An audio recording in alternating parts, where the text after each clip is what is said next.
अनन्तं वामनं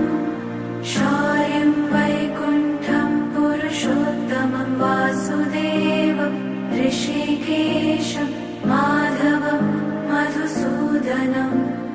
वराहं पुण्डरीकाक्षं नृसिंहं दैत्यसूदनं